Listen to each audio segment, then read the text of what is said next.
Je teste des téléviseurs, mais je change rarement celui de chez moi. C'est pénible de les décrocher du mur et de les remplacer. Donc le téléviseur que j'ai au-dessus de ma cheminée depuis 4 ans, c'était le LG G2 et j'adorais cet écran, mais il avait un énorme problème. Depuis 10 mois, chaque fois que je l'allumais, un message d'erreur m'indiquait de lancer un rafraîchissement des pixels. Peu importe combien de fois je lançais ce rafraîchissement, le message ne disparaissait pas.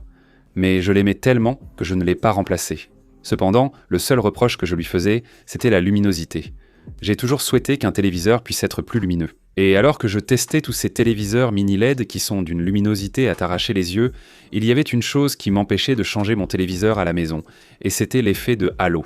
Et c'est peut-être quelque chose que je remarque parce que je teste ces appareils, mais je n'avais jamais vu un téléviseur rétroéclairé, donc un téléviseur LED, qui n'avait pas d'effet de halo. Et ça a changé quand j'ai vu le X11L de TCL lors d'une présentation avant le CES. Et je suis vraiment tombé amoureux de ce modèle parce qu'il faisait des choses que traditionnellement, seuls les OLED pouvaient non faire. Donc TCL m'a envoyé un modèle de 85 pouces. J'ai retiré mon LG G2. Le X11L a été installé. Cette vidéo n'est absolument pas sponsorisée. Ils n'ont aucun contrôle sur ce que je dis ou ne dis pas. Ils ont simplement envoyé le modèle pour que je le teste. Donc je veux vous parler du X11L et vous expliquer pourquoi il ne va pas quitter mon mur. Que fait réellement TCL et pourquoi est-ce important ? Je sais que TCL est perçu comme une marque abordable, mais sa technologie s'est nettement améliorée ces dernières années. Et puis il y a une sorte de fusion-acquisition avec Sony. Donc le nom TCL dans le monde des téléviseurs fait vraiment partie de l'ère du temps. Il existe une réponse simple, contrairement à ce que suggère la fiche technique. Pensez au fonctionnement d'une télévision mini LED classique. Vous avez des milliers de petites LED, des mini LED placées derrière l'écran qui servent de rétroéclairage. Ces LED sont regroupés en zones et la télévision ajuste individuellement la luminosité de chaque zone selon l'image. Ainsi, pour une scène sombre, les zones concernées s'assombrissent. Si vous avez une énorme explosion lumineuse, ces zones s'illuminent. Plus il y a de zones, plus la télévision contrôle précisément l'obscurité et la lumière, limitant la lueur dans les zones noires. Ce phénomène est appelé débordement, blooming ou effet de halo. TCL a intégré jusqu'à 20 736 de ces zones dans leur modèle de 98 pouces. Donc évidemment, c'est une grande télévision. À titre de comparaison, une télévision jugée excellente il y a 2 ans en comptait sans doute quelques milliers. Ce nombre de zones à lui seul explique en grande partie pourquoi les noirs restent aussi profonds. J'ai vu de nombreuses présentations avant le CES où les marques présentent des chiffres qui ne signifient rien tant qu'on n'a pas la télévision chez soi pour l'essayer. Celle-ci est différente. Le nombre de zones joue un rôle, mais ce n'est pas tout. L'autre moitié, c'est la couleur et là TCL a innové contrairement au reste de l'industrie. Donc la plupart des marques de téléviseurs que vous connaissez, du moins aux États-Unis, Samsung, Hisense, Sony, se dirigent vers ce qu'on appelle le mini LED RVB, où au lieu d'avoir une seule LED blanche par zone, vous en avez en fait 3 séparées. Vous avez une rouge, une verte et une bleue. C'est ça la partie RVB.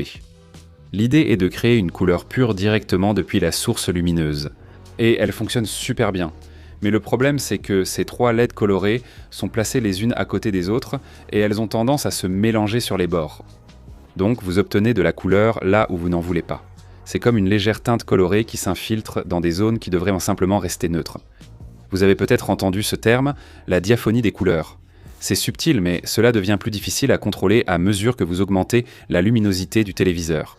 TCL a examiné ce compromis et a pris une direction totalement différente. Ils ont gardé une LED par zone pour atteindre ce nombre de zones, mais ont entièrement reconstruit la couche, convertissant la lumière en couleur. Je dois préciser que la technologie de TCL sur le X11L s'appelle SQD, pour super point quantique. Les points quantiques sont plus petits, mais cela ne résume pas tout. Ils sont plus nombreux et très rapprochés. Et cette densité vous offre une reproduction des couleurs plus précises et un meilleur contraste, pas seulement entre les zones claires et sombres de l'image. Et les dégradés entre les couleurs sont plus doux et plus précis, ce qui est exactement la façon dont ils évitent le problème d'interférence des couleurs. Et ils l'ont complètement évité. Et au final, vous obtenez la précision des couleurs de ces systèmes RVB sans les bavures. Maintenir le nombre de zones vous permet de contrôler le niveau de noir. Et pour les acheteurs de téléviseurs, tout cela compte pour ce qu'ils regardent vraiment.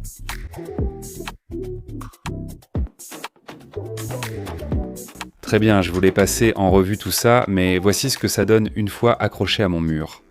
Je voulais l'installer à temps pour le Super Bowl, ce qui servait de test en conditions réelles chez moi.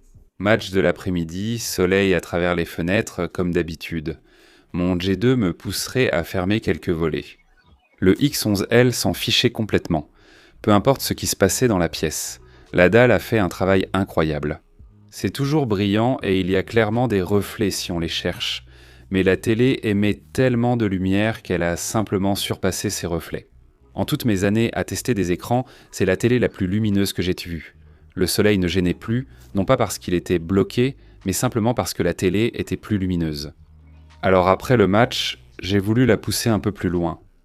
Nous avons manqué le deuxième film Wicked, alors j'ai vu Wicked for Good avec ma fille, ce qui s'est avéré être un vrai test pour la couleur et la luminosité. Des verts saturés, une conception visuelle éclatante, exactement le genre de contenu qui est spectaculaire sur une bonne télé ou qui s'effondre sur une télé qui surtraite l'image. C'était spectaculaire. La couleur paraissait riche sans être trop accentuée. Ma fille de 6 ans n'avait pas d'avis, mais regardait l'écran. Je lui demandais ce qu'elle pensait et elle répondait « ça a juste l'air super ». Puis j'ai commencé à chipoter avec le téléviseur, n'est-ce pas ? Et je ne veux pas faire de cette vidéo un comparatif contre l'OLED. L'OLED est incroyable. Cette technologie est incroyable aussi. Les deux choses peuvent tout à fait être vraies sans qu'on ait besoin de dénigrer l'une ou l'autre. Je devais tester les noirs. Tout le monde dans l'industrie utilise un épisode télé. La bataille de Winterfell dans Game of Thrones. Cet épisode était si sombre que les gens ajustèrent leur téléviseur et leurs réglages au fur et à mesure lors de sa première diffusion. C'est le pire scénario possible pour un écran rétro-éclairé. Je l'ai affiché et je veux que vous voyiez ce que j'ai vu, parce qu'on a mis la même scène sur le Samsung S95F QD OLED que j'ai dans le studio. Regardez ça. Le S95F est un écran phénoménal. C'est l'un des meilleurs OLED que vous puissiez acheter en ce moment. Je veux que vous regardiez ce que fait le X11L à côté parce que, honnêtement, je m'attendais à voir des noirs qui paraissent gris. Ce compromis bien connu des mini-LED. Ce n'est pas ce que j'ai vu. Mais pour confirmer, j'ai fait quelque chose qui était probablement ridicule.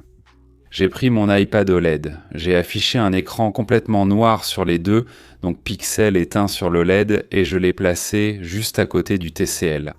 L'iPad utilise l'OLED, contrôle la luminosité pixel par pixel, sans rétroéclairage, avec un noir absolu. C'est la référence. Observez bien, car ce n'est pas ce à quoi je m'attendais non plus. L'écart censé être évident ne l'est pas. Puisqu'on le compare à l'OLED, deux autres points méritent d'être abordés et reviennent souvent dans la discussion. La première, c'est le marquage.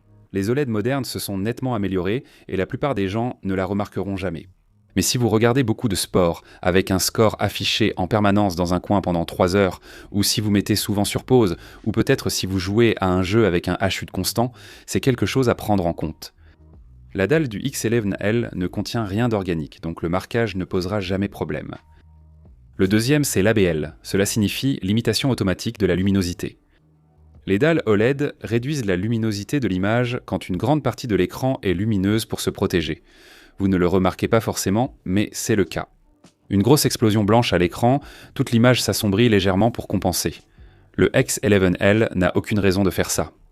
Il dispose d'une marge de luminosité de 10 000 nits. Il affiche simplement ce que le contenu demande. Le traitement mérite aussi d'être mentionné, car il est un meilleur que ce qu'on pourrait attendre d'un TCL. La mise à l'échelle du contenu non 4K comme la télévision par câble, le streaming à faible débit ou YouTube est souvent impressionnant. Je pense que Sony a établi la norme en matière de mise à l'échelle depuis des années. Je place le X11L au même niveau qu'eux. Ce n'est pas magique, mais c'est nettement meilleur que ce que TCL faisait il y a encore un an. Et ce traitement amélioré se retrouve aussi dans le jeu vidéo. Donc mes garçons jouent sur leur console PlayStation et cette télé gère ça sans la moindre hésitation. Le mode jeu s'active automatiquement. Dès qu'il détecte une console, la latence d'entrée chute au niveau nécessaire. Je n'ai même pas eu à toucher un seul réglage pour que cela se produise. Vous avez 4 ports HDMI 2.1, ce qui est assez rare en général. Ça veut dire que vous n'avez pas à changer de câble à chaque fois que vous passez d'un appareil à l'autre. Les performances HDR dans les jeux sont généralement exceptionnelles sur cette dalle. Cette marge de luminosité utile pour les films et le sport l'est aussi pour les jeux. Gardez-le en tête, c'est bon partout. Je vais maintenant aborder l'audio de ce téléviseur et expliquer davantage ce que le X11L intègre. Mon G2 était relié à un ampli Marantz d'environ 6 ans, mais il ne faisait plus la commutation intelligente. Quand mes enfants allumaient à la PlayStation, ça ne changeait pas d'entrée.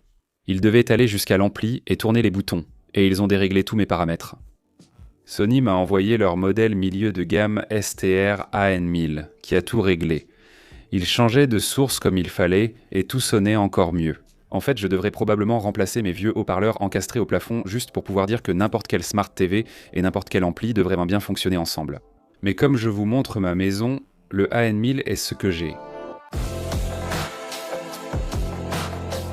La télé est géniale, mais elle n'est pas parfaite. Le premier problème se trouve à l'arrière. Je pense que, à cause de cette enceinte Bang & Olufsen en bas, en fait je vais en parler, TCL a dû déplacer les points de fixation VESA. Donc ma télé est déjà haute, elle est fixée au-dessus d'une cheminée. J'ai dû refaire les points de fixation et déplacer les prises, un vrai casse-tête. Gardez-le en tête si vous envisagez de fixer cette télé au mur.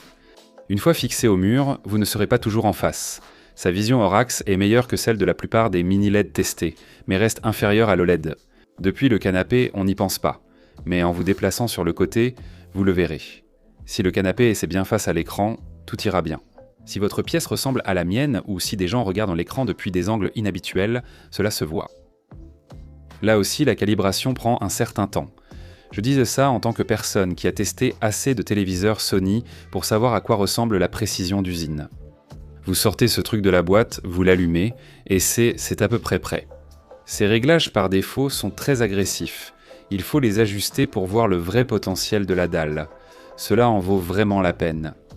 N'installez pas l'appareil 1 heure avant le Super Bowl ou un autre événement en pensant qu'il sera parfaitement réglé. Un mot aussi sur l'audio.